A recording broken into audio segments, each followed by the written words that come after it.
Hi there, this is Jonathan Ginsberg. I'm a Social Security disability attorney, and today I'd like to talk to you about Social Security disability forms. All those forms you have to fill out when you apply for disability, you file appeals, and if you've been in this at all, you know that there is well over 100 pages of forms, and they just seem to be endless, asking the same questions over and over. Now, I actually wrote a book about these forms called the Disability Answer Guide, which you can see at www.disabilityforms.com. So I do look at these forms a good bit when I update the book, so I see what Social Security is doing and what they're asking. And I think that you may find my perspective a little bit helpful here.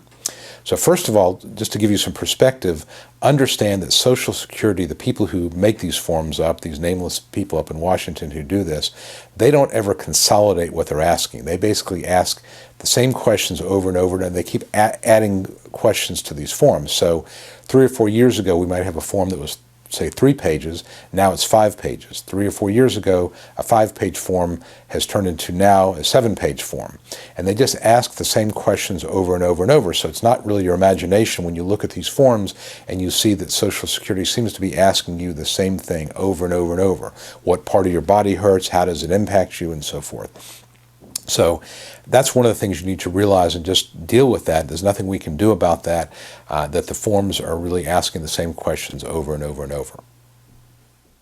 I think it's very important that when you complete the forms, you keep in mind the definition of disability, because everything you say in these forms really needs to be focused on proving one thing, and that is that you meet Social Security's definition of disability, which of course is that you do not have the capacity to perform the duties of a simple entry-level job. So this is not about what you can or cannot do around your house, or it's not about what you can or cannot do in a past job. This is basically saying if there was a simple entry-level job where basically you had to show up and be breathing, what I call a warm body job, could you perform the duties of the job? And that's really what these forms are trying to get at.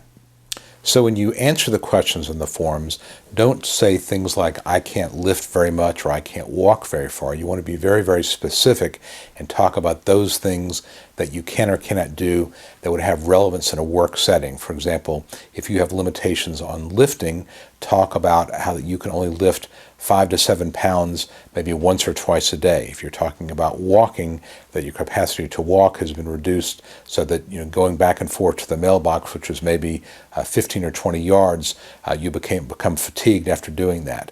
If the problem is more mental, where you have to focus on concentration, then you want to talk about how this impacts your capacity to remember things or to focus on things, and give examples. Talk about how you left pots and pans on the stove and almost burned up the kitchen, that type of thing. So you want to be very, very specific when you talk about things that you can and cannot do, but talk about activities and mental and physical activities that would be relevant in a work setting. Again, things like attention and concentration, focus, behaving in an emotionally stable manner for the mental side, and on the physical side, lifting, carrying, walking, standing, stooping, crawling, those type of things.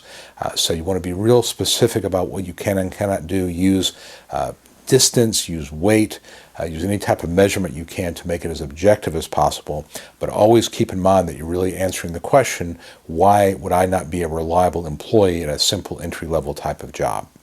So I hope this has been helpful. Again, I'm Jonathan Ginsberg.